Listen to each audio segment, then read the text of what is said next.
वही super store वाली file को ले आते हैं।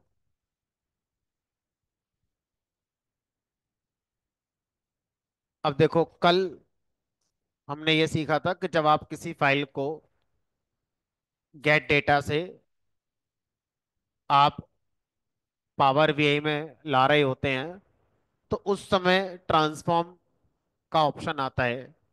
बट मान लो मैं लोड कर देता हूँ, और अब मुझे लगा कि जो डेटा मुझे मिला है, इस डेटा में मुझे कुछ ट्रांसफॉर्मेशन करने की ज़रूरत है। तो क्या डेटा को लोड करने के बाद हम ट्रांसफॉर्म करने जा सकते हैं? Answer is yes. तो डेटा को लोड करने के बाद आप ट्रांसफॉर्म पे क्लिक करके आप अभी भी डेटा को ट्रांसफॉर्म कर सकते हैं। यहाँ पे क्लिक करा मैंने, ट्रांसफॉर्म डेटा, और ये आपका पावर क्वेरी एडिटर फिर से ओपन हो जाता है।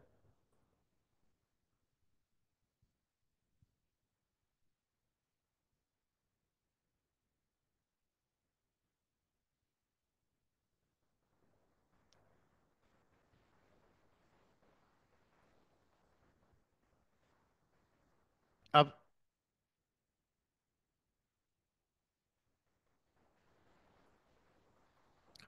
यहाँ पर देखो, आपका एक ऑप्शन आ रहा है ट्रांसफॉर्म का,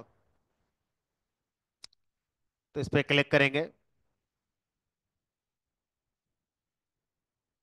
अब यहाँ पे थोड़ा सा हम सिस्टमेटिक वे से समझ लेते हैं कि हम किन किन कॉलम को ट्रांसफॉर्म कर सकते हैं। कल क्लीनिंग वाला काम हमने कर लिया था। यहाँ पर अगर हम देखें तो सबसे पहले आ रहा है, आप अगर किसी प्रोग्रामिंग लैंग्वेज को जानते हैं, जैसे पाइथन लैंग्वेज हो गई या आर प्रोग्रामिंग लैंग्वेज हो गई, तो आप उसको भी इंटीग्रेट कर सकते हैं। पाइथन और आर लैंग्वेज के अंदर भी डेटा क्लीनिंग के कॉन्सेप्ट्स होते हैं। तो अगर आप इनको नहीं जानते हैं तो इसको आप फिलहाल के लिए इग्नोर कर सकते हैं। ठीक है। अब अगला वाला यहाँ पर सेक्शन आ रहा है, डेट और टाइम वाला। डेट और टाइम का जो सेक्शन है, ये बाय डिफॉल्ट डिसेबल है। ये ऐसा इसीलिए है क्योंकि आप बाय डिफॉल्ट फर्स्ट कॉलम पर होते हैं। ये सेक्शन तब इनेबल होगा जब आप कोई ऐसा कॉलम सेलेक्ट करें जिसमें डेट स्टोर्ड है। तो मान लीजिए मैं इसको सेलेक्ट करता हूँ।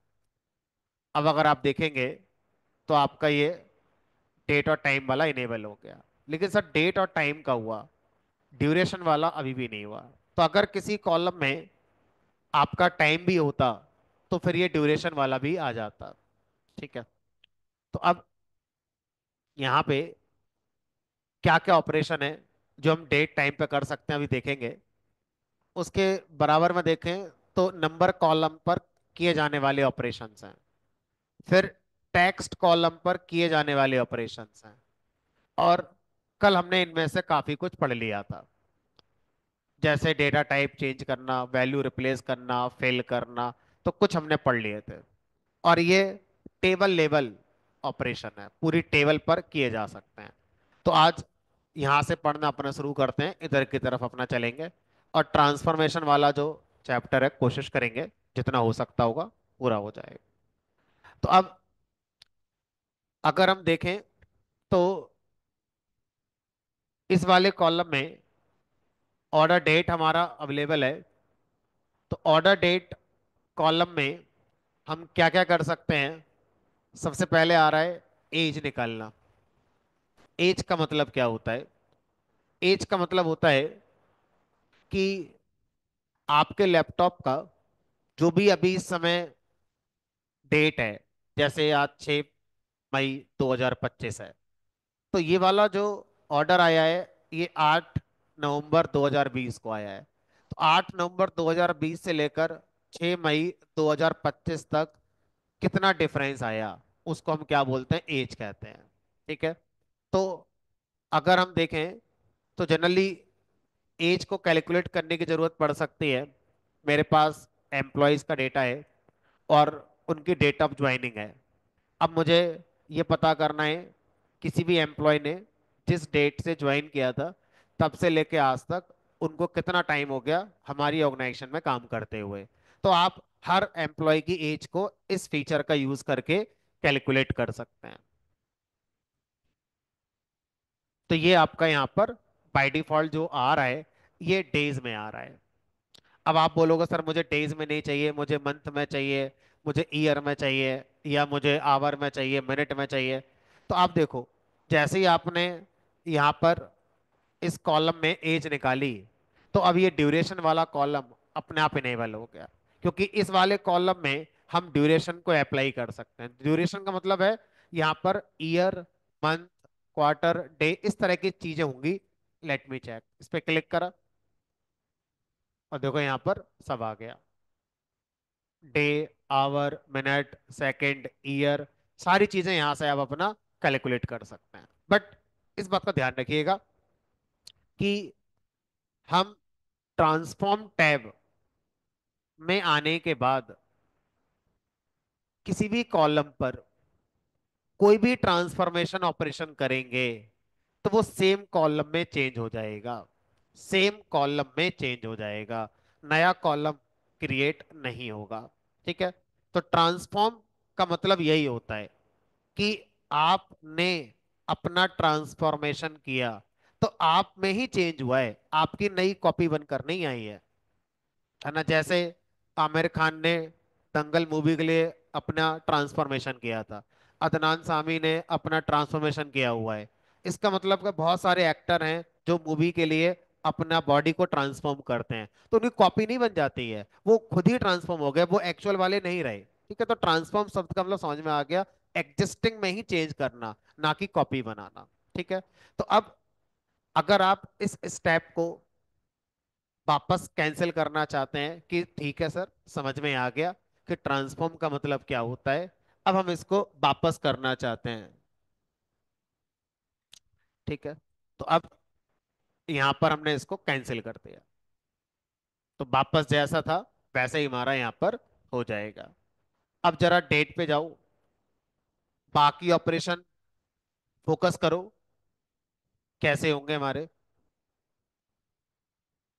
डेट ओनली, डेट ओनली का मतलब क्या होगा हमारा, अगर इस कॉलम के अंदर डेट और टाइम दोनों होते, मान लो डेट भी होता और टाइम भी होता, तो फिर सिर्फ डेट निकाल कर आपको दे दी जाती। बट मेरे वाले में सिर्फ डेट ही है, टाइम है ही नहीं, तो कोई इम्पैक्ट पड़ना नहीं चाहिए, है ना। देखते हैं,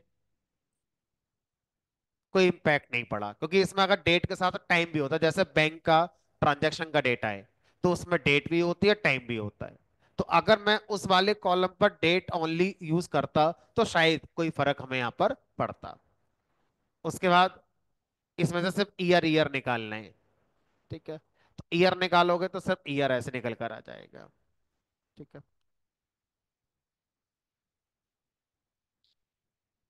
start of the year, end of the year का मतलब क्या है,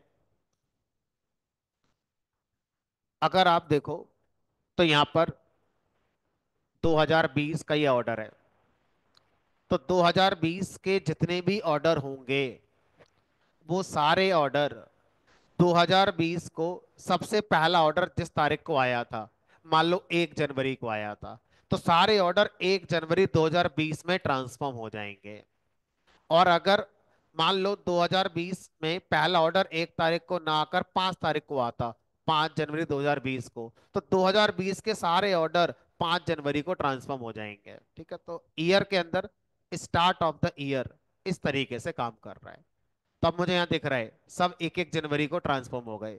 तो जो ऑर्डर जिस ईयर का है उस ईयर में पहला ऑर्डर जिस तारीख को आया होगा वो उस तारीख को ट्रांसफॉर्म हो गया होगा। और मुझे देखने में जो नजर आ रहा है वो ये नजर आ रहा है कि हर ईयर का पहला ऑर्डर 1 जनवरी को ही है। बट जरूरी नहीं है कि जब हम ईयर में ट्रांसफॉर्म करेंगे ये वाला फीचर लगाकर तो सारे के सारे हमारा फर्स्ट को ही ट्रांसफॉर्म होंगे। आपके डेटा में जो सबसे पहला ऑर्डर जिस तारीख को आया था उस पे ट्रांसफॉर्म होंगे। चलो इसको वापस कर देते हैं। अब अगर मैं ये सारे order end of the year को ट्रांसफॉर्म करना चाहता हूं, मैं चाहता हूं सारे ऑर्डर जिस ईयर रिसीव हुए हैं उस ईयर का आखिरी ऑर्डर जिस डेट को आया है सबकी डेट वही बना दो। ठीक है, तो देखते हैं। एंड ऑफ द ईयर, तो 31/12, 31/12। जरूरी नहीं है सारे 31/12 होंगे, हो सकता है कोई 30 भी मिल जाए आपको। और ये बाकी डिपेंड करेगा हमारे डेटा के ऊपर कि डेटा हमारा कैसा है।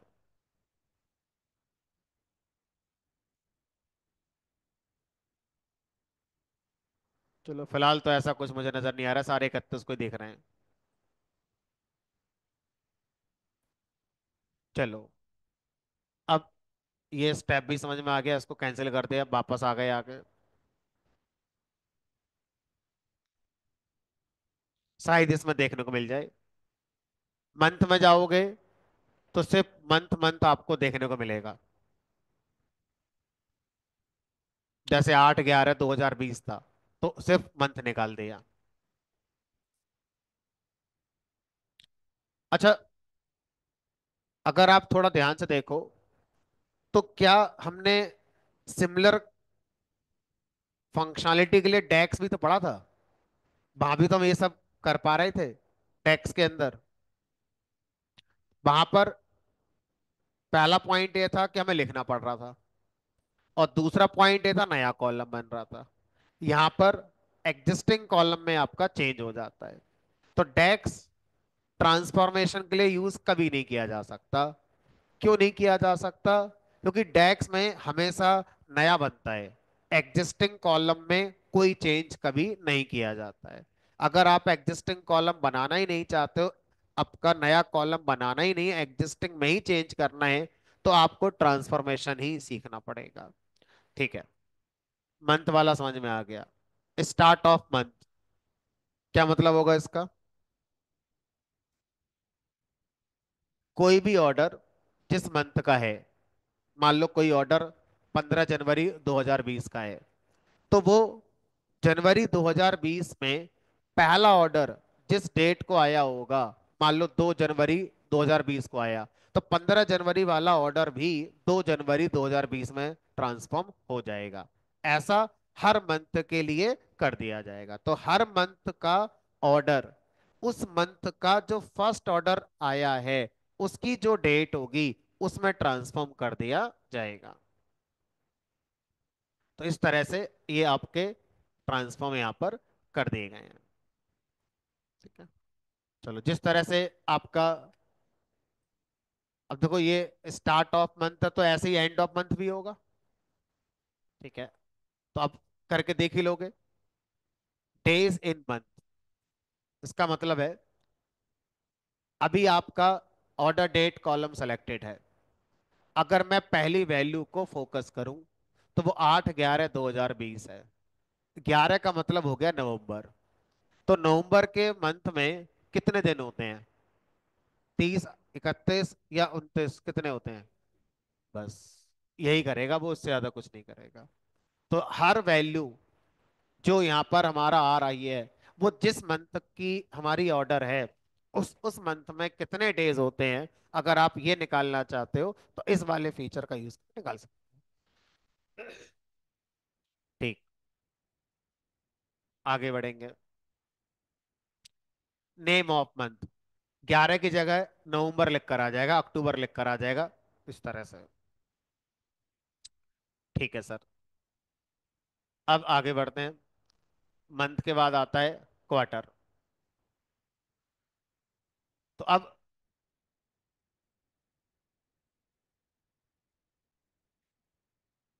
अगर हम क्वार्टर शब्द को समझने की कोशिश करें तो ऑलरेडी मैंने पढ़ा रखा है आपको, बात हो गई शायद 15-20 दिन पुरानी, तो फटाफट से रिवाइज कर देते हैं।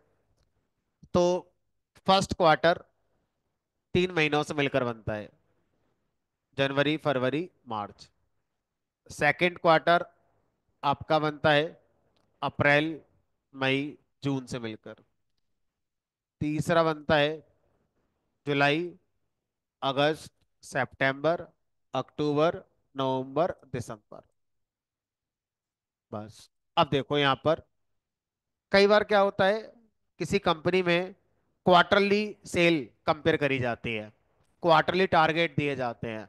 तो आप हर मंथ, हर दिन का अपना रिकॉर्ड मेंटेन ना करके क्वार्टरली रिकॉर्ड मेंटेन करना चाहते हैं। तो आपने क्या करा, जिस क्वार्टर में जो ऑर्डर आया उसको उस क्वार्टर की आखिरी डेट पर या पहली डेट पर आपने ट्रांसफॉर्म कर दिया।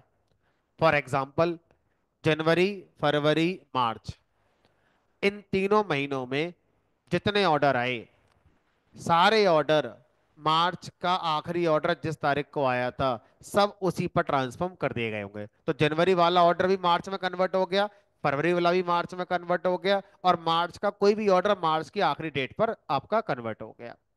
अब 2020 में ये अलग होगा, 2021 का अलग होगा, 2022 का अलग होगा। हर ईयर के हर क्वार्टर का इस तरह से होगा। फिर अप्रैल, मई, जून, इन तीनों महीनों में जितने ऑर्डर आए हैं सब जून में ट्रांसफर हो जाएंगे। ठीक है। तो अब ये तब होगा जब मैं क्वार्टर के अंदर start sorry end of quarter पे जाऊंगा। End of quarter.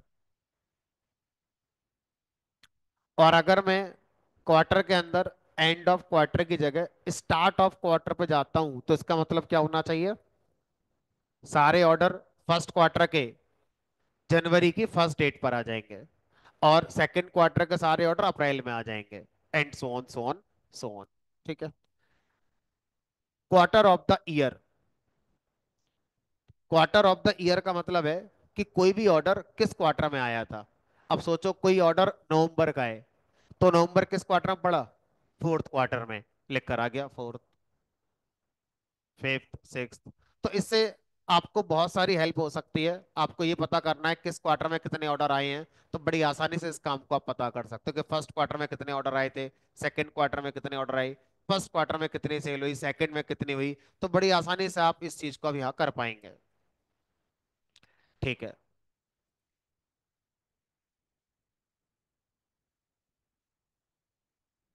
नहीं नहीं, अब जैसे आपने ये क्वार्टर लगा लिए, चलो इनकी बात पूरी करते हैं।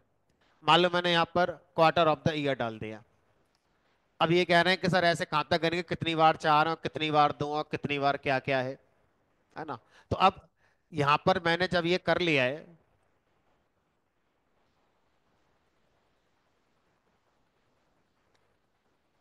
इधर जाओ व्यू टैब पर, और यहाँ पर कॉलम प्रोफाइल पे क्लिक करो। तो एक तो यहाँ पर कुछ आपको दिख रहा है, और यहाँ पर जब वैल्यू डिस्ट्रीब्यूशन को देख रहे हो तो एक अंदाजा लग रहा है आपको कि हमारा जो फोर्थ क्वार्टर के ऑर्डर हैं उनकी संख्या ज्यादा है, बड़ी है वो। ठीक है। इस वाली की देखो तो हमारा इतनी है, लगभग 36% ऑर्डर जो आए हैं वो फोर्थ क्वार्टर में आए हैं, लगभग 26% ऑर्डर सेकंड क्वार्टर में है, और लगभग 25% ऑर्डर यहाँ पर है, और लगभग 12% ऑर्डर आपके फर्स्ट क्वार्टर में आए हैं। इसका मतलब अगर हम देखें तो फर्स्ट क्वार्टर में आपके ऑर्डर सबसे कम मिल रहे हैं हमारे लिए। तो आप यहां से देख सकते हैं, या आप क्या कर सकते हैं, इस चीज को विजुअल पे जाकर भी अपना देख सकते हैं। फिलहाल अभी हम यहीं से देखकर काम चला लेते हैं। तो वापस आ गए अपने ट्रांसफॉर्म टैब पर, और इस टैब को यहां से हटा दिया। अब वापस गए डेट पर, क्वार्टर वाला समझ में आ गया।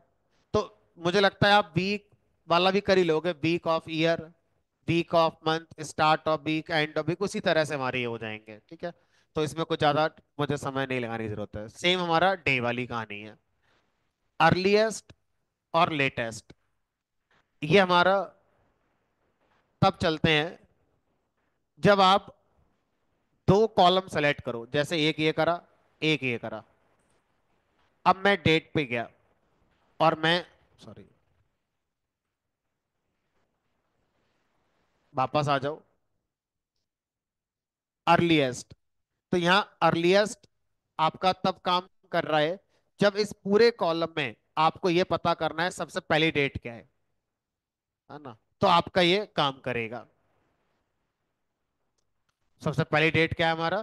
पहला ऑर्डर 3 जनवरी 2018 को आया है। ठीक है। और अगर मैं आपसे कहूं कि सबसे आखिरी ऑर्डर, इस प्रोफाइल को हटा देते हैं, नीचे डिस्ट्रैक्ट कर रहा है। तो अब आखिरी ऑर्डर आपका आया है 30/12/2021 को। ठीक है। ठीक है। तो सर अब मान के चलते हैं डेट वाला सेक्शन हमारा पूरा हो ही चुका है।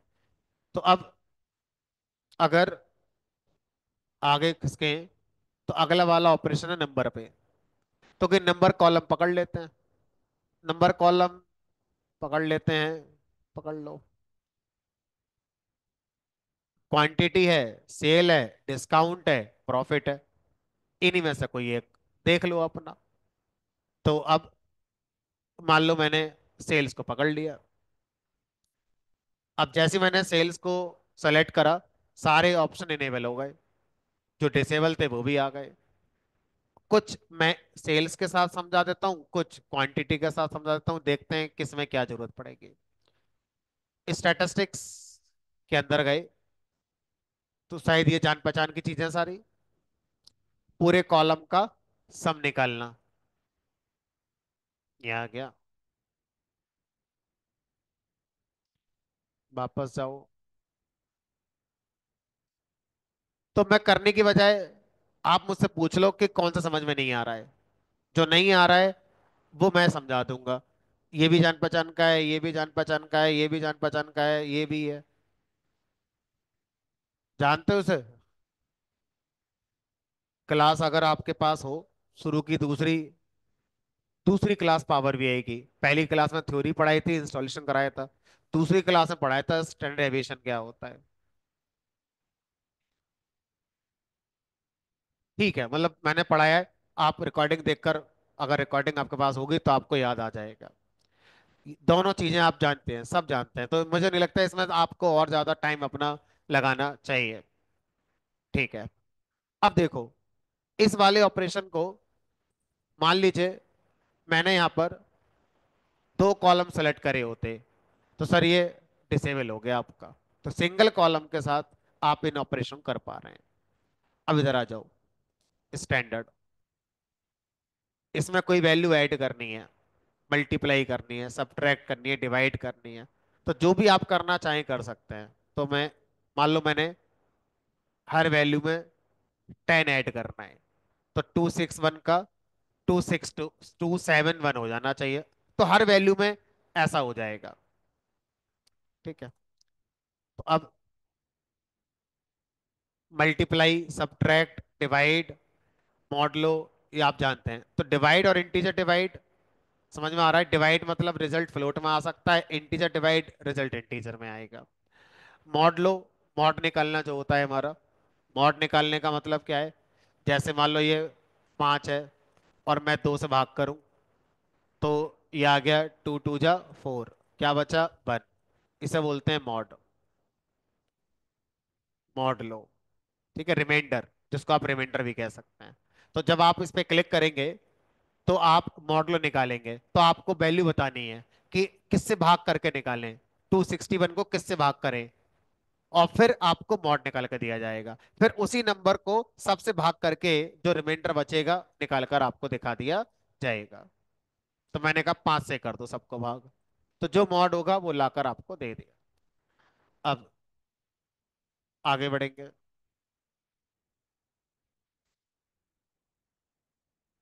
परसेंटेज, परसेंट ऑफ, ये थोड़ा सा ट्रिकी है, ध्यान से देखेंगे। परसेंटेज क्या करेगा? Calculate specified percentage of the value. मैंने इस पे क्लिक करा, कह रहा है enter a percentage to apply to each value in the column. तो मैंने कहा 10%। मैं चाहता हूं 10% का टैक्स लग जाए हर वैल्यू पर। तो अब हर वैल्यू का 10%। कैलकुलेट होकर आपका आ जाएगा। 261 का 26 हो गया, 731 का 73 हो गया, and so on so on so on. ठीक है, तो हर वैल्यू का उतना परसेंटेज कैलकुलेट हो जाएगा जो आप पूछ रहे हैं। 10%, 20%, 40%, तो हर वैल्यू का उतना परसेंट अपने आप कैलकुलेट होकर आ जाएगा। अब परसेंट ऑफ क्या करता है वो देखेंगे। Calculate the values in the selected columns as a percentage of specified value करके देखेंगे तो समझ में आएगा। मान लो मैंने यहाँ पे लिखा अ, आसान संख्या लिखता हूँ 1000। तो अब आप ये बताओ कि ये वैल्यू 261 लिखी हुई है, ये 1000 का कितना परसेंट है? 261 1000 का कितना परसेंट हुआ? देखो, अगर 10% होता तो 100 आता, 20% होता तो 200 आता, 26% होता तो 260 आता, तो मतलब 26 समथिंग परसेंट हो गया। तो इस तरह से हर वैल्यू इस वाली वैल्यू का कितना परसेंट है वो कैलकुलेट होकर हमारे यहाँ पर आ जाएंगे। तो सर अब ये बताओ, ये तो 1706 है, तो सर ये 100 से ज्यादा परसेंट हो गया इसका, है ना? तो अब देखते हैं कितना आएगा। 170% निकला वो। ठीक है, तो अगर आप ये पता करना चाहते हैं कि हर वैल्यू आपकी वैल्यू का कितना परसेंट है, तो आप इस तरह से कैलकुलेट कर सकते हैं। ठीक है, जैसे एग्जाम्पल के तौर पर इसकी जरूरत कहाँ पड़ सकती है। मान लो बहुत सारे स्टूडेंट के मार्क्स रखे हुए हैं, किसी के 230 हैं, किसी के 420 हैं, किसी के 325 हैं, किसी के 290 हैं, किसी के 410 हैं। क्या निकालना है? मुझे निकालना है कि इन लोगों की कितनी परसेंटेज बनी है। तो 230 किस में से हैं? हमने कहा 500 में से आए हैं। टोटल 500 नंबर का पेपर था, सारे सब्जेक्ट मिलाकर, है ना? तो अब मुझे पता करना है कि 500 में से अगर 230 नंबर किसी के आए हैं तो कितने परसेंट नंबर हो गए उसके? लगभग 50 से भी कम हो गए। तो इस तरह से हम क्या कर सकते हैं, इस वाले फीचर का यूज करके, परसेंट ऑफ फीचर का यूज करके, हम हर मार्क्स कितना परसेंट है 500 के अकॉर्डिंग आसानी से कैलकुलेट कर सकते हैं। ठीक है, तो ऐसी सिचुएशन में परसेंट ऑफ का यूज किया जा सकता है।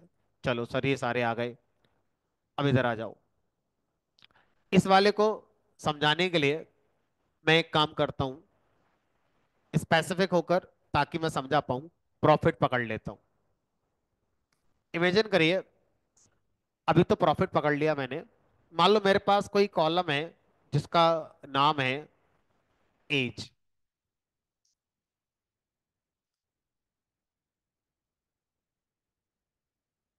40, -20, 23, -31।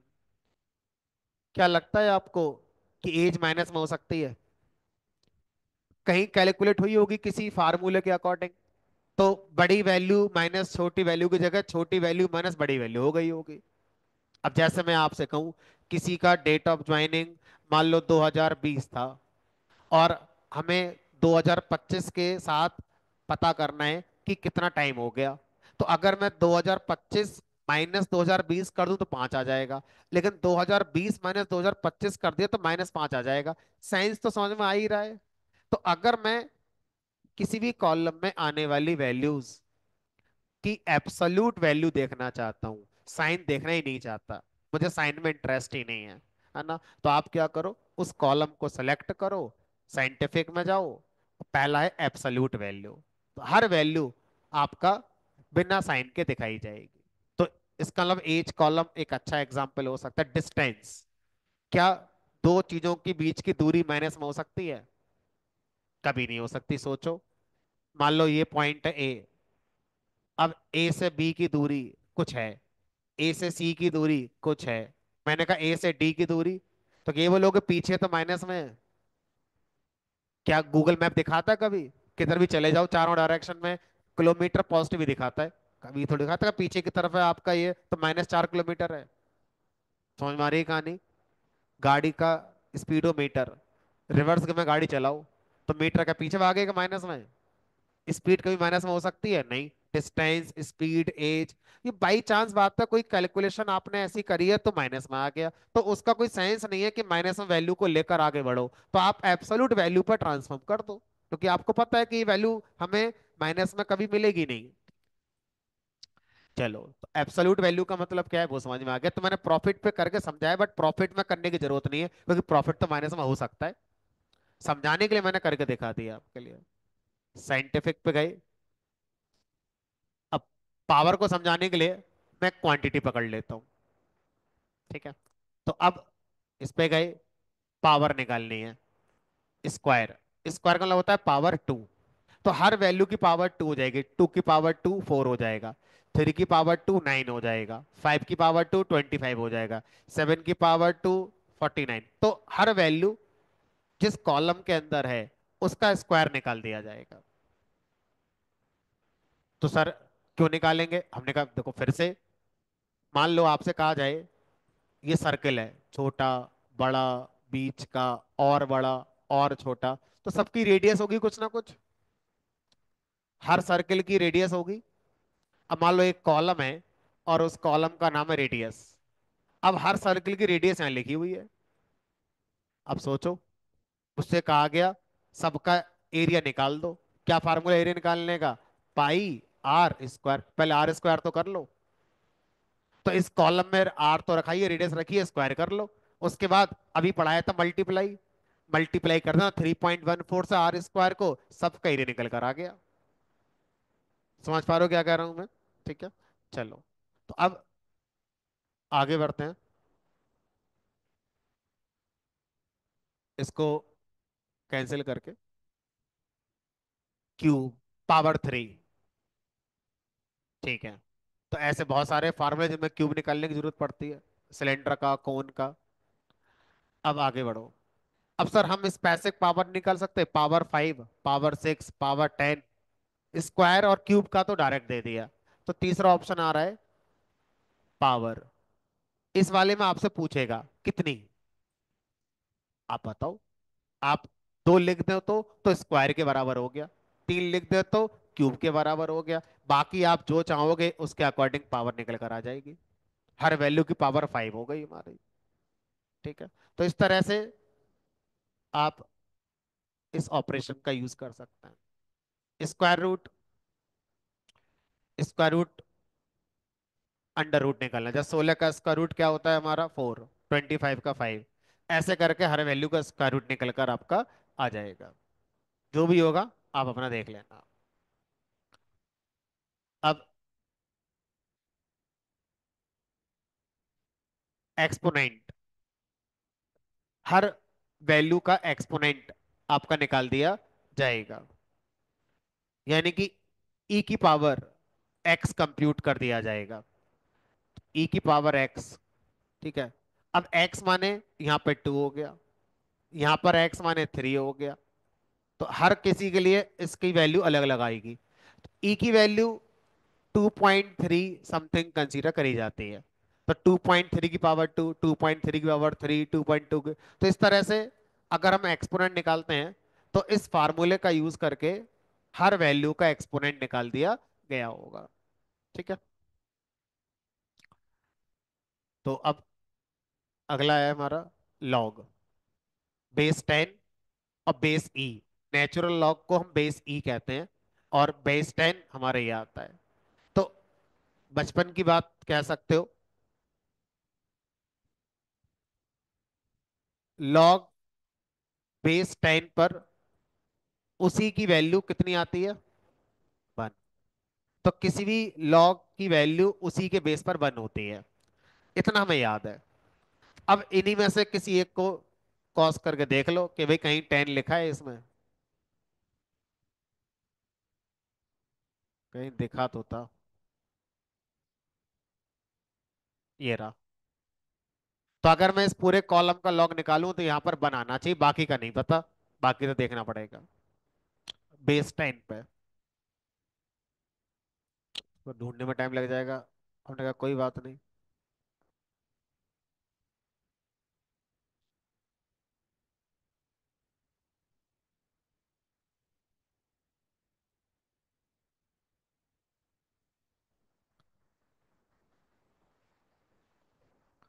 ये रहा। ठीक है, चलो ठीक है, मतलब तो सर इसकी जरूरत हर किसी को नहीं, बड़ा स्पेसिफिक केसेस हैं कि सबको इसकी जरूरत पड़ रही है। बेस ई, है ना, बेस ई का मतलब 2.3 बेस। ठीक। चलो, फैक्टोरियल, किसी भी नंबर का फैक्टोरियल क्या होता है? उस नंबर की मल्टीप्लाई 1 तक। जैसे 5 का निकालना है फैक्टोरियल, तो ये हो गया 5 4 3 2 1। अब मुझे फैक्टोरियल 3 का निकालना है, तो 3 2 1। फैक्टोरियल 7 का निकालना है, 7 6 5 4 3 2 1। तो किसी भी नंबर का फैक्टोरियल उस नंबर से लेकर 1 तक की मल्टीप्लिकेशन का रिजल्ट होता है।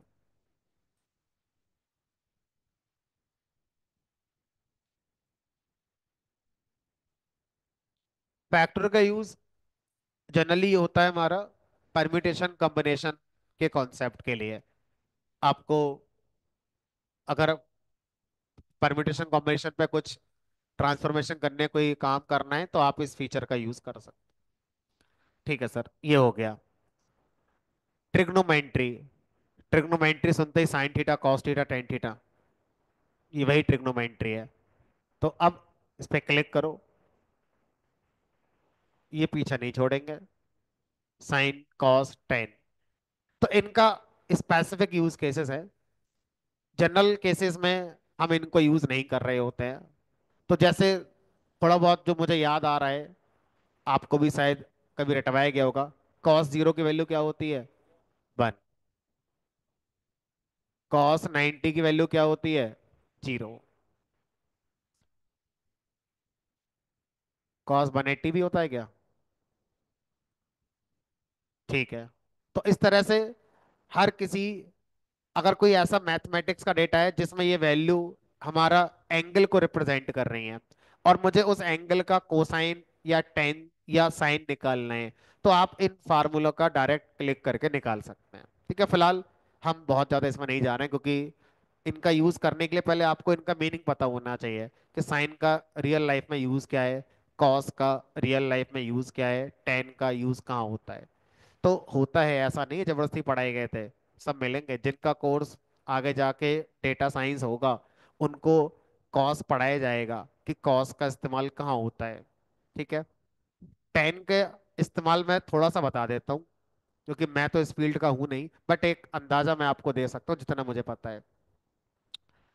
मान लो ये एक पेड़ है, बहुत ऊंचा पेड़ है। अब मुझसे क्या क्या इसकी ऊंचाई निकालो। अब इंसान की हाइट नापनी है तो आसानी से इंची टेप लेकर नाप दोगे। अब इसमें कौन सा इंची टेप लेके जाओगे पेड़ के ऊपर? तो यहाँ पर गणित लगाई गई। गणित कैसे लगाएंगे? यहाँ पे एक आदमी खड़ा है, ठीक है, और यहाँ से यहाँ की कोई एक दूरी होगी। यहाँ से एक लेजर लाइट मारेंगे पेड़ के ऊपर वाले सबसे कोने पर, यहाँ पर। अब ये एंगल क्या बना? इसका टेन निकाल लो, और फिर जो फार्मूला होता है परपेंडिकुलर वाला, उस फार्मूले का यूज करके डिस्टेंस निकाल सकते हो, ये हाइट निकाल सकते हो। मुझे किसी कुएं की गहराई नापनी है, कैसे नापोगे? टेन से निकालोगे। अब ये अलग बात है, हमें जब पढ़ाया गया था तो ऐसे नहीं बताया गया था, लेकिन टेंजेंट का बहुत यूज होता है हाइट निकालने के लिए। ठीक है। कोसाइन का बहुत यूज होता है सिमिलरिटी निकालने के लिए, रिकमेंडेशन सिस्टम बनाने के लिए। नेटफ्लिक्स, अमेजन प्राइम, जी प्राइम, ये सब जितने भी आपके प्लेटफॉर्म है, बिहाइंड द सीन आपने एक मूवी देख ली, उसके जैसी मूवी आनी शुरू हो जाती है। यूट्यूब पर आपने एक वीडियो देख लिया, उसके जैसा आना शुरू हो जाता है। इसके पीछे जो एल्गोरिथम चलती हैं, उन एल्गोरिथम के अंदर कॉस थीटा का यूज होता है ना। तो जिनका कोर्स डेटा साइंस होगा उनको मैं कोसाइन का यूज करना भी सिखाऊंगा। बहरहाल, अब हम बहुत ज्यादा उसमें नहीं जा रहे। अगला आता है राउंडिंग वाला। तो राउंडिंग वाले के लिए मैं वापस से सेल को पकड़ लेता हूँ। तो राउंडिंग में 3 फीचर है, round up, round down. Up का मतलब है कि अगले वाले नंबर पे इसको ले जाना। जैसे 261.9, तो 262 कर दो। अब 7.28, फिर भी इसको 80 कर दो, क्योंकि राउंड अप मतलब नेक्स्ट इंटीजर पे लेके जाना। दशमलव के आगे क्या है, शायद ना देखे। चलो एक बार चेक कर लेते हैं, ऐसा ही है क्या? ऐसा ही है। 7 का 8 बन गया, मतलब अगर 3.1 है तो भी 4 हो जाएगा, और 3.9 है तो भी 4 हो जाएगा। ठीक है, तो राउंड अप इस तरह से हमारा यहाँ पर होता है। इसकी जरूरत कई बार तब पड़ती है जब क्लाउड मशीन आप चलाओ। मान लो आपने, आपका लैपटॉप ऐसा नहीं है कि उस पर आप एआई के प्रोग्राम को रन कर पाओ। तो आपने क्या करा, किसी क्लाउड वेंडर से अपनी मशीन बनाई और अपने अकाउंट पे लॉगिन करा, और आपको चार्ज पे करना होगा, मान लो $1 पर आवर का। अब आपने 1 घंटे तक क्लाउड अकाउंट पे लॉगिन करके अपना जो कोड बनाना था बनाया, पता चला 1 घंटा 1 मिनट हो गया। अब वो 2 घंटे में गिनेगा, कितना ही चला वो आगे। अब वो अगला जो काउंट होगा 2 में ही काउंट होगा। तो बिहाइंड द सीन अगर हम ऐसा ही कोई कैलकुलेशन करवाएं, तो इसको हमें राउंड अप करके 2 करना है, तब कैलकुलेशन होकर बिल बन कर आएगा हमारा पूरा। तो ऐसे बहुत से सिनेरियो होते हैं जहां पर हमें फ्लोटिंग वैल्यू को राउंड अप करके ही आगे कैलकुलेशन में यूज करना होता है। सेम मैनर में ऐसे कई कैलकुलेशन हो सकते हैं जहां पर राउंड डाउन करके आपको यूज करना है। ठीक है, किसी वैल्यू को बेस पर ही आप ले जाओ। ठीक है।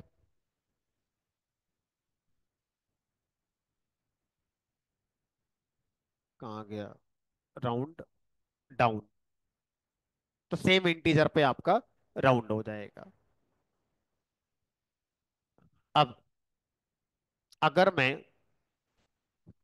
किसी भी फ्लोट को इंटीजर में लेके नहीं जाना चाहता, फ्लोट को फ्लोट में ही रखना है, लेकिन डेसिमल प्लेसेस कम करने हैं, मैं चाहता हूं हर वैल्यू 2 डेसिमल प्लेस पर, जैसे इसमें देखो 4 हैं, 5775, सब 2 2 पे आ जाए, तो आप राउंड पे जाओ और बता दो हर वैल्यू इतने डेसिमल प्लेसेस पर राउंड हो जाएगी। इंटीजर में नहीं रहेगी, फ्लोट में ही। ठीक है, तो हर वैल्यू 2 डेसिमल प्लेस पर आपकी आ गई, तो यूनिफॉर्म एक मैनर में आपका नंबर लिख गया। ठीक है सर, ये हो गया, ये हो गया। अब इसमें क्या इवन ऑड होगा? हाँ। अब किसी भी कॉलम में कुछ वैल्यूज हैं, मुझे पता करना है वो इवन है या ऑड है, तो यहाँ पे क्लिक कर दो, इज इवन, ट्रू। तो जो वैल्यू इवन है ट्रू, जो नहीं है वो फॉल्स। ठीक है। किसी वैल्यू का साइन पता करना है, तो प्रॉफिट वाले में पता करके देखो, उसमें पता चलेगा, क्योंकि इसमें प्लस माइनस दोनों है। तो पॉजिटिव साइन है +1, नेगेटिव साइन है -1, वैल्यू चाहे कुछ भी हो। ठीक है।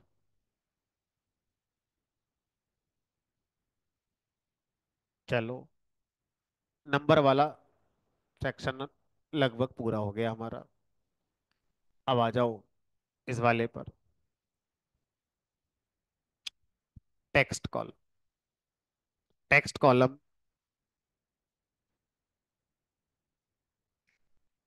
तो इसे पकड़ लेते हैं, प्रोडक्ट नेम को, टेक्स्ट कॉलम है।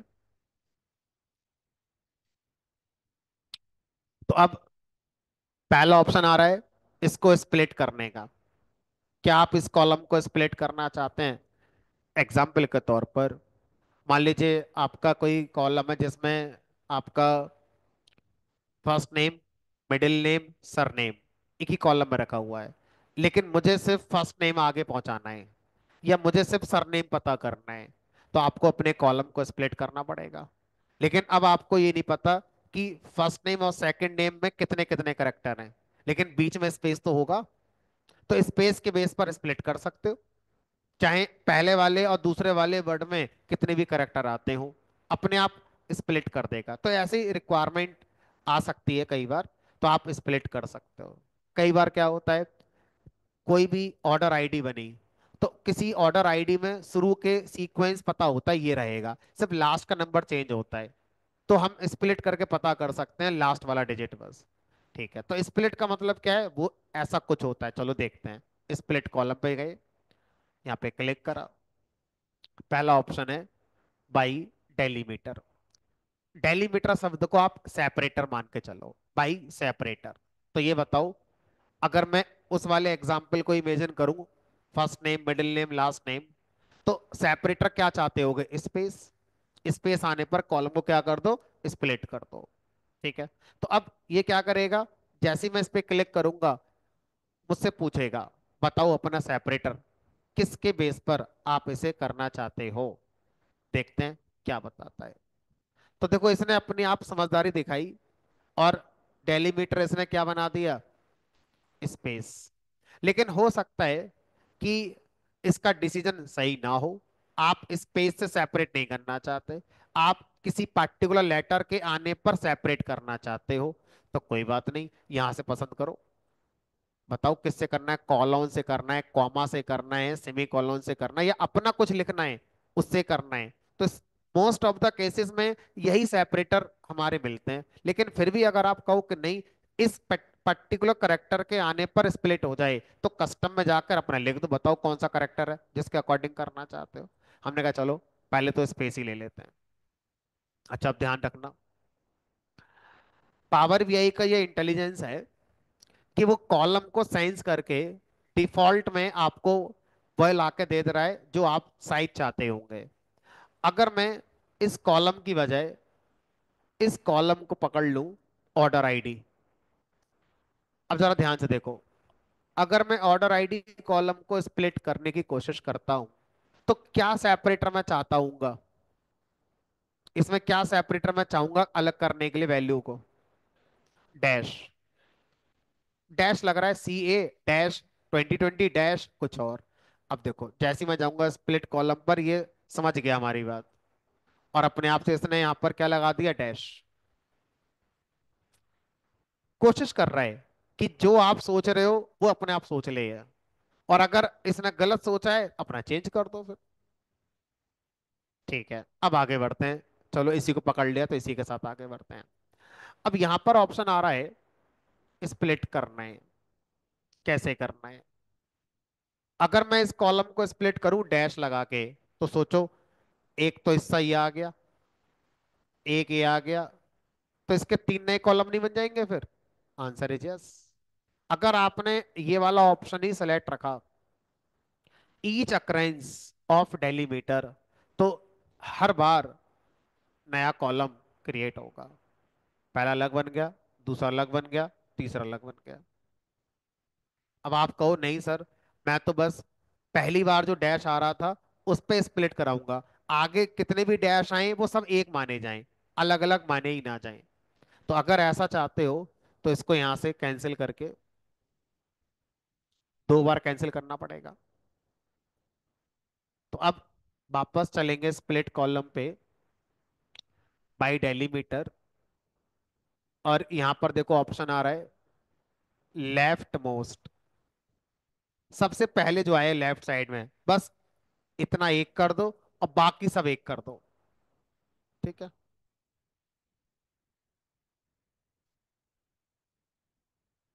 ठीक। अब नहीं, चेंज नहीं हुआ था क्या?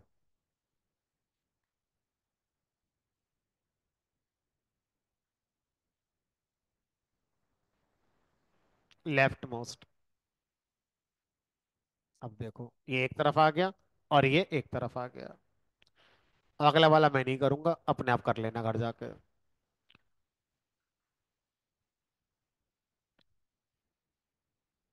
Right most.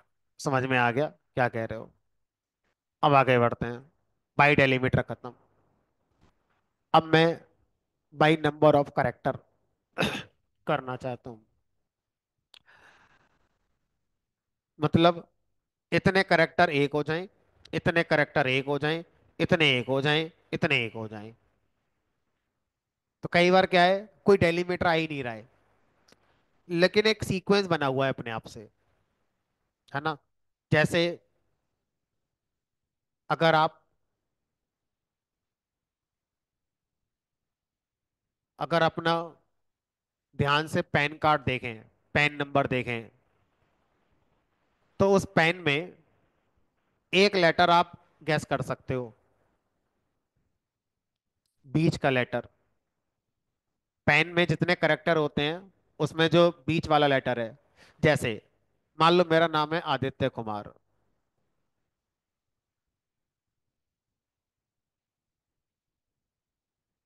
ठीक है।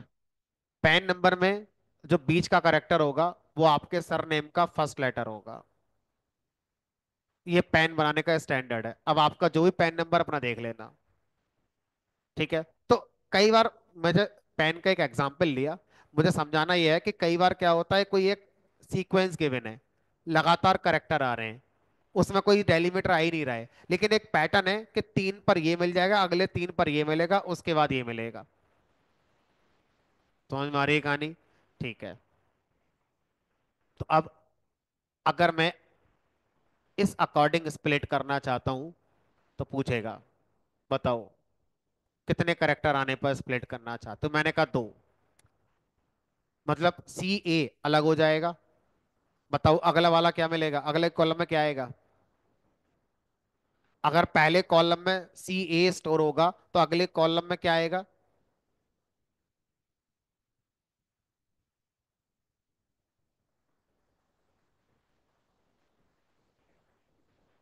हाँ जी। डैश टू, फिर उससे अगले वाले में जीरो टू, फिर उससे अगले वाले में dash one five. Minus two नहीं है, ध्यान रखना, डैश टू है। तो इसमें मैंने ऐसा क्या पूछ लिया कि आप इतने सोचे पड़ गए कि आईआईटी का कोई एंट्रेंस एग्जाम हो गया? ऐसा तो कुछ नहीं पूछ लिया था मैंने। अब इस पे क्लिक करा, नंबर ऑफ करेक्टर वाला समझ में आ गया। बाई पोजीशन,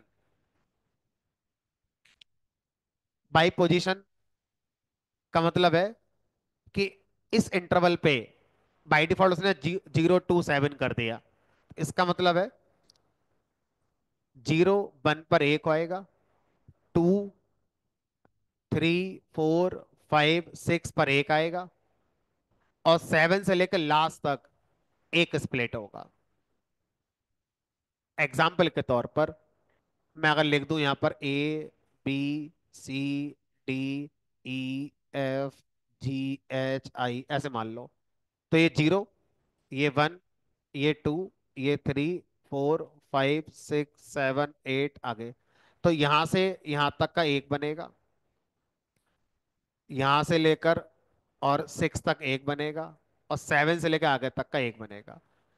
तो 0 से 2 में 2 एक्सक्लूसिव होगा, 2 अगले वाले में काउंट होगा। तो ये 0 to 7 उसने अपने मन से लिख दिया है। आप कुछ भी लिख सकते हैं जो आपकी रिक्वायरमेंट है, बट वो ये बता रहा है इस फॉर्मेट में लिखना है। पहला इंडेक्स कॉमा, दूसरा इंडेक्स कॉमा, तीसरा इंडेक्स, इस फॉर्मेट में लिखना है। बाकी आप लिख किसी में भी सकते हैं।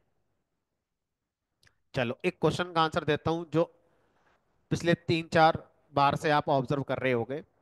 जब जब मैं स्प्लिट करने के बाद स्प्लिट वाली स्टेप को कैंसिल करता हूं तो मुझे दो स्टेप कैंसिल करने होते हैं। देखो, एक ये करा, अभी भी नहीं हुआ, एक ये करा। ऐसा क्यों? ऐसा इसलिए होता है क्योंकि जब आपका एक कॉलम था तो पावर बीआई को पता है इसका डेटा टाइप टेक्स्ट है, एबीसी लिखा हुआ है कॉलम के ऊपर, यानी कि टेक्स्ट नाम का डेटा टाइप है। अब एक कॉलम 3 कॉलम में स्प्लिट हुआ तो तीनों का अपना अपना डेटा टाइप होना चाहिए। तो ये कौन डिसाइड करेगा? पावर बीआई खुद करता है। तो इसलिए जो एक्स्ट्रा स्टेप आ रहा है वो टाइप डिसाइड करने वाला स्टेप आ रहा है। तो पावर बीआई में जब कोई डेटा आ रहा है तो अपने आप वो टाइप डिसाइड भी करता है, तो इसलिए वो स्टेप भी कैंसिल करना पड़ रहा है। चलो, अब वापस आए स्प्लिट कॉलम पर। बाई पोजीशन हो गया, अब बाई लोअर टू अपर। अच्छा, इसको समझाने के लिए ऑर्डर आईडी को छोड़ना पड़ेगा और प्रोडक्ट नेम पर जाना पड़ेगा। इसको जाना पड़ेगा क्योंकि इस वाले कॉलम से आगे जो स्प्लिट वाले ऑप्शन है उनको हम बेटर समझ पाएंगे। तो अब यहां पर हमने क्या करा, कॉलम नेम पहले से पढ़ते हैं, अपर टू लोअर। पहले अपर टू लोअर को पढ़ रहे हैं। तो अब अगर आप ध्यान से देखो कि यहां पर बी अपर केस है। अब जैसे ही आगे हम बढ़े कौन आ गया? लोअर केस, तोड़ दो। स्प्लिट कर दो। जैसे ही लोअर केस मिले अपर के बाद, आपको कॉलम को स्प्लिट कर देना है। देखो, बी अलग हो गया, lower case lower case lower case lower case upper case, फिर से लोअर आया, फिर स्प्लिट कर दो। अब इसको मैं अलग से करके दिखाता हूँ। मान लो लिखा मैंने यहाँ पर ADITYAKUMAR, एक साथ लिख दिया। स्पेस भी लगा लो बीच में, ऐसा नहीं है कि स्पेस नहीं लगाना है, बिल्कुल लगाओ। अब अपर केस टू लोअर का मतलब है जैसे ही अपर केस के बाद लोअर केस दिखाई दिया, स्प्लिट कर देगा, दिखाई दे गया, तो ये अलग हो जाएगा। अब लोअर केस आ रहे हैं, आने दो आने दो आने दो आने दो आने दो, अपर केस आ गया, कोई बात नहीं। अपर केस जो आया वो कॉलम में आएगा, उसके बाद जैसी लोअर आया अब स्प्लिट हो जाएगा, फिर लोअर लोअर लोअर चलता रहेगा, ऐसे करके अपर टू लोअर। तो फिर इसका उल्टा होगा, लोअर टू अपर। जैसे ही एक लोअर केस चल रहा था, लोअर आते आते जैसे ही अपर दिखाई दिया, स्प्लिट कर दो। ठीक है। तो इस तरह से हम क्या कर सकते हैं, हम यहाँ पर इस फीचर का इस्तेमाल कर सकते हैं, upper to lower, lower to upper split.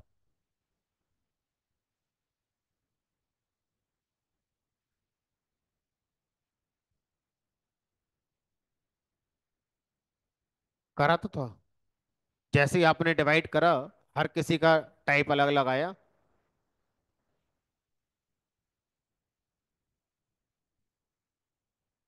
अलग अलग हो गई। हाँ। हाँ,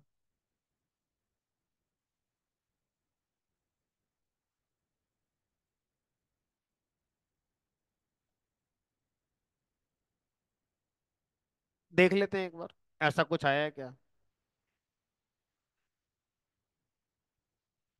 ABC ABC ABC ABC ABC ABC ABC, यानी कि सारे कॉलम हमारा ABC, यानी कि जैसा एक्चुअल कॉलम था उसी टाइप के आपके सारे कॉलम स्प्लिट हुए, इसलिए टाइप चेंज करने की जरूरत ही नहीं पड़ी।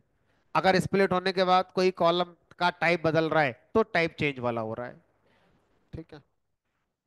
चलो वापस आ जाओ, प्रोडक्ट नेम पर आ गए, और स्प्लिट कॉलम, ये दोनों हो गए। तो अब ये भी समझ जाओगे, डिजिट टू नॉन डिजिट।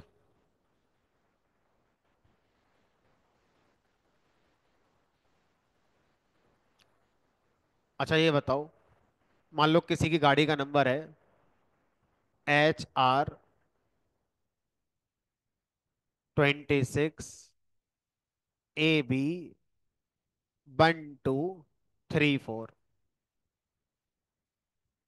अब मैं इसको स्प्लिट करना चाहता हूँ अलग अलग पार्ट में, तो कैसे करोगे। यानी कि नॉन डिजिट टू डिजिट, जैसे नॉन डिजिट से डिजिट आए वैसे स्प्लिट कर दो। ऐसे कुछ करना चाहोगे, तो एक एग्जांपल मैंने आपको इमेजिन करके बताया। ऐसे कई सिनेरियो हो सकते हैं जहां पर स्प्लिट करते समय आपको डिजिट टू नॉन डिजिट या नॉन डिजिट टू डिजिट पे जाना पड़े। तो यहाँ पे बहुत ज्यादा वैरायटी मिल गई आपको स्प्लिट करने की। ठीक है। स्प्लिट वाला जो कॉन्सेप्ट है वो हमारी समझ में आ गया, क्या कहना चाह रहा है। अब फॉर्मेट, सबको लोअर केस में कन्वर्ट कर दो, सब लोअर केस में आ गया। ऐसे ही सबको अपर केस में कन्वर्ट करने का भी होगा, सबको अपर केस में कन्वर्ट कर दो। एक्सेल जैसा ही फील आ रहा होगा अब तो, वहां भी ऐसे ही होता है। कैपिटलाइज ईच वर्ड, हर वर्ड का पहला लेटर कैपिटल, हर वर्ड का पहला लेटर कैपिटल।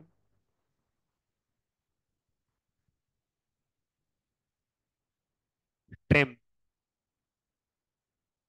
ट्रिम का मतलब होता है किसी भी कॉलम में जो वैल्यू पड़ी है, ऐसे मान लो ये कॉलम है और यहाँ लिखा है सोनू। मान लो एंटर करते समय मोनू यहाँ लिख गया, यहाँ स्पेस बन गया। ठीक है। मान लो ऐसी सिचुएशन, यहाँ तो कहीं दिख नहीं रही है मुझे, लेकिन अगर ऐसी सिचुएशन होती, तो ट्रिम क्या करता है, किसी भी कॉलम में हर वैल्यू का स्टार्टिंग और एंड वाला, बीच वाला नहीं, बीच वाला स्पेस नहीं हटाएगा, ट्रिमिंग वाला काम कर देता है। ठीक है, मुझे लगता नहीं कुछ खास फर्क पड़, क्योंकि ऐसा डेटा कुछ है ही नहीं हमारा। ठीक है।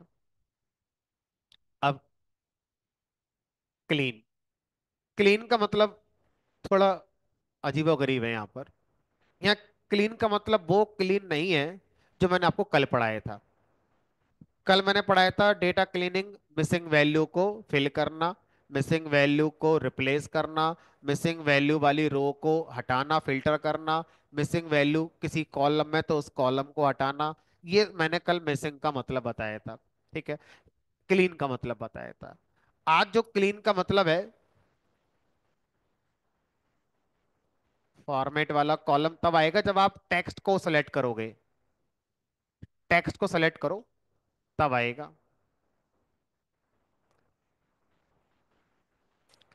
तो अब यहां पे गए, क्लीन, उस पर समझते हैं। कई बार क्या होता है, जब आपका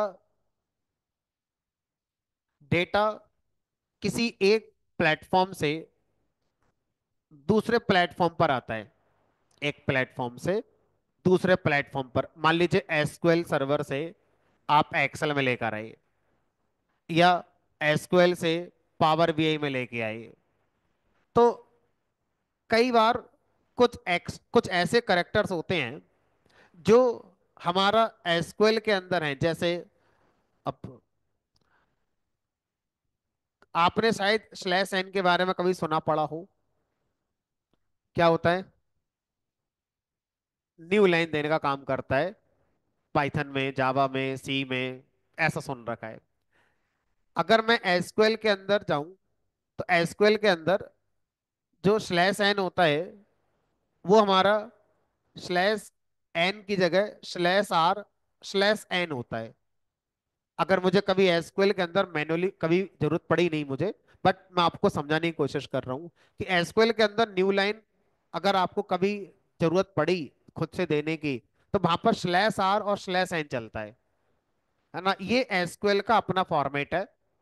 अब मान लो वो डेटा जो इस तरह से एसक्यूएल में लिखा हुआ था, अब मैं उसको पावर बीआई में लेकर आया। पावर बीआई के अंदर स्लैश आर पहचानता ही नहीं है वो क्या है। तो अब क्या होगा, ये मेरे डेटा में नॉन प्रिंटेबल करेक्टर बनकर प्रेजेंट रहेगा। मेमोरी कंज्यूम कर रहा होगा लेकिन आउटपुट में नहीं दिख रहा होगा। तो ऐसे करेक्टर को नॉन प्रिंटेबल करेक्टर कहेंगे पावर बीआई के अंदर। हमारे डेटा में कुछ ऐसे करेक्टर मौजूद हो सकते हैं जो डेटा किसी दूसरे प्लेटफॉर्म पर जब था तो वहां तो वो अवेलेबल हैं, वो प्लेटफॉर्म पे सपोर्ट होते हैं, लेकिन जब मैं यहाँ लाया तो पावर बीआई उन करेक्टर्स को रिकॉग्नाइज नहीं कर पा रहा है, तो वो नॉन प्रिंटेबल करेक्टर हमारे बन जाते हैं। ऐसे करेक्टर को अगर हम मेमोरी से हटाना चाहते हैं, तो फिर इस ऑप्शन का इस्तेमाल किया जाएगा, क्लीन वाले का। ये लो। तो क्लीन क्या करता है, नॉन प्रिंटेबल करेक्टर्स को क्लीन करता है। तो आप बोलोगे जब नॉन प्रिंटेबल पता कैसे चलेगा, तो ये इंटरेस्टिंग है, तो दिखेगा तो है ही नहीं, बट मेमोरी से पावर वे की कहीं ना कहीं हमारा रिलीज हो जाएगा।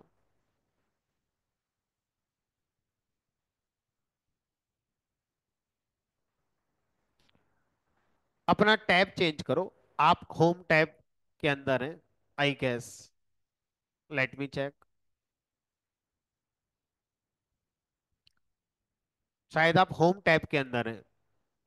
आप इधर जाओ, ट्रांसफॉर्म टैब में, ट्रांसफॉर्म टैब के अंदर आएगा।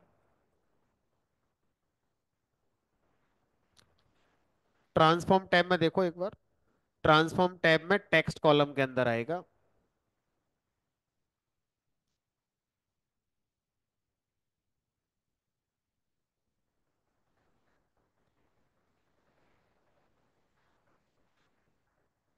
क्या, दोबारा बोलो। वैल्यू मैंने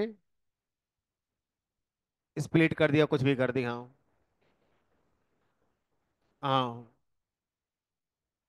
तो वो अपने आप ऐड करेगा, जैसे प्लेटफॉर्म में जाएगा तो अपना ऐड कर लेगा। बहरहाल, अब आगे बढ़ो, निपटाते हैं काम के लिए। मर्ज कॉलम तब यूज होगा जब मान लो आपके पास तीन अलग कॉलम है, first name, middle name, last name. अब इन तीनों को जहां से डेटा मिला अलग अलग कॉलम बनाकर दिया गया, लेकिन मैं जब इनको अपने प्रोग्राम में यूज करना चाहता हूँ पावर बीआई के अंदर, तो सिंगल कॉलम मान के यूज करना चाहता हूँ। तो इस तरह से आप क्या कर सकते हो, मान लो कैटेगरी, सब कैटेगरी और प्रोडक्ट, इन तीनों को मर्ज करना चाहते हो, तो मर्ज कॉलम इनेबल हो गया। तो मर्ज कॉलम तभी इनेबल होगा जब एक से ज्यादा कॉलम सेलेक्ट करे होंगे आपने। मर्ज करते समय बीच में क्या चाहिए, बीच में आपको जो भी चाहिए होगा वो आपका यहाँ पर आ जाएगा। ठीक है, तो सेपरेटर, स्पेस देना है, कॉमा देना है, टैब, हमने चलो टैब दे दिया, टैब माने बहुत सारे स्पेसेस। नए कॉलम का नाम जो भी रखना चाहते हो अपना रख सकते हो। बहरहाल मैंने यहाँ पर मर्ज रख दिया। ठीक है, अब ये तो हो ही गया। एक्सट्रैक्ट भी हो, नहीं एक्सट्रैक्ट वाला रह गया। एक्सट्रैक्ट में आप ये पता कर सकते हो किसी भी कॉलम के अंदर हर वैल्यू की लेंथ क्या है। ठीक है, और सर ये तो रह ही गया था अभी, ऐड प्रीफिक्स और ऐड सफिक्स हमने कहा। ऐड प्रीफिक्स का मतलब है, अब जैसे मान लो मैं कहीं से मोबाइल नंबर कलेक्ट करके लाया और सब भारत के हैं, लेकिन मुझे दूसरे कंट्री या ऐसे प्लेटफॉर्म पर लेकर जाने हैं जहां इंटरनेशनल चीजें हो रही हैं, तो मैं अपने मोबाइल नंबर के पहले +91 लगाना चाहता हूँ, हर किसी के पहले +91। तो आपको मैन्युअली टाइप करने की जरूरत नहीं है, आप उस कॉलम को सेलेक्ट करो, फॉर्मेट में जाओ, ऐड प्रीफिक्स, जो लिखना चाहते हो वो लिख दो। मैंने ऐसे ही लिख दिया, कुछ भी लिख सकते हो, काइंड ऑफ एक एग्जांपल दिया मैंने। तो इस तरह से अगर आपको पता है कि मेरे पास ये डेटा है और ये सारे हमारा मेल का डेटा, अडल्ट का डेटा है, तो उसके पहले कुछ लिखना चाहते हो मिस्टर वगैरह, तो वो आप अपना इस तरह से ऐड कर सकते हो। या आपके पास मान लो किसी स्टेट का डेटा है और उसके पहले उस स्टेट का नाम लिखना चाहते हो, UP HR, तो इस तरह से आप अपना लिख सकते हो। ठीक, तो ऐसे सफिक्स होगा, सफिक्स माने लास्ट में। जैसे मान लो मुझे पता है कि मेरे जितने कस्टमर हैं सबकी ईमेल आईडी कंपनी के डोमेन पर है, कंपनी का नाम मान लो ABCD है, तो अब कस्टमर का नाम मैंने ले लिया और उसके लास्ट में @abcd.com, @abcd.com ऐसे करके लगा दिया। तो किसी की वैल्यू के लास्ट में आप अगर कुछ भी लगाना चाहते हो तो ऐसे करके आप यहाँ पर अपना लगा सकते हो। मान लो ऐसे ही लिख दिया मैंने कुछ भी समझाने के लिए। तो इस तरह से हम क्या कर सकते हैं, किसी वैल्यू के लास्ट में इस काम को कर सकते हैं। एक्सट्रैक्ट पे आ जाओ, लेंथ, हर वैल्यू कितने करेक्टर की थी वो निकल कर आ जाएगी हमारी। ठीक है, मुझे किसी भी कॉलम में शुरू के 2 करेक्टर चाहिए। जैसे कार का नंबर था, अब मुझे पता करना है वो कार किस स्टेट से बिलोंग करती है, तो शुरू के 2 करेक्टर निकाल लो, पता चल जाएगा कहाँ से बिलोंग करती है। मोबाइल नंबर आया, पता करना है किस कंट्री से बिलोंग करता है, शुरू के 3 करेक्टर निकाल लो, पता चल जाएगा किस कंट्री से, and so on so on so on. ठीक है, तो फर्स्ट करेक्टर कितने, हमने कहा चलो 2 निकाल दो, देखना आसान होगा। ठीक है, तो ऐसे ही फिर लास्ट वाला होगा, लास्ट करेक्टर। रेंज माने बीच वाला, बीच के कितने करेक्टर चाहिए आपको। ठीक है, हमने कहा चलो ये पढ़ लेते हैं। इंडेक्स कहाँ से शुरू करना है, हमने कहा 2 से, तो 0 1 2 यहाँ से शुरू होगा। उसके बाद कितने करेक्टर चाहिए, हमने कहा 5, तो 2 वाला, 3 वाला, 4 वाला, 5 वाला, बस इतने आ जाएंगे। तो इस तरह से एसक्यूएल अगर याद आ गई तो ध्यान से देखो, ये था लेफ्ट फंक्शन, ये था राइट फंक्शन, ये था मिड फंक्शन। एसक्यूएल से पढ़ी है आपने तो अगर।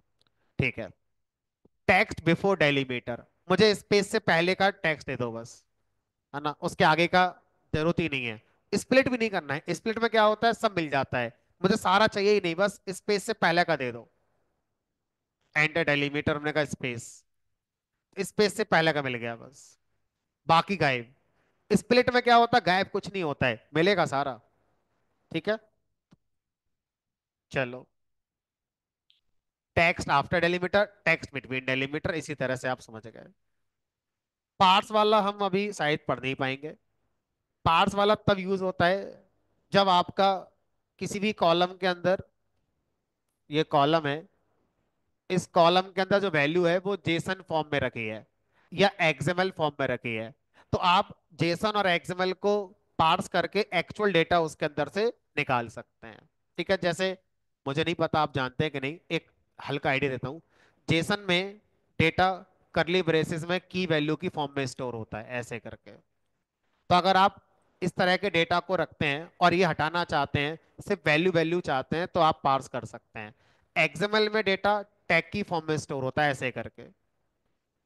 तो अगर आप एक्सएमएल में डेटा रखते हैं इस तरह से, यानी कि किसी भी कॉलम की हर वैल्यू इस तरह के फॉर्मेट में है, उसको पार्स करके निकालना है, तो आप निकाल सकते हैं। तो इसकी नॉलेज हमें अगर है जेसन और एक्सएमएल की, तो ये हमारे काम का है। अदरवाइज फिलहाल तो हमारे काम का ये नहीं है। ठीक है, तो हमारा डेट हो गया, नंबर हो गया, टेक्स्ट कॉलम हो गया। आई गेस ये वाला मैंने कुछ आपको कल करा दिया था, और कुछ हमारा भी ये रह गया है। तो फिलहाल आज तो इतना ही रख पाएंगे। अच्छा, कल मैं अवेलेबल नहीं हो पाऊंगा, तो कल क्लास नहीं होगी। और परसों आपका आई गेस थर्सडे है ना, तो परसों भी नहीं होगी। तो हमारी अब नेक्स्ट क्लास होगी सीधी फ्राइडे को। कल छुट्टी है, नेक्स्ट क्लास फ्राइडे को।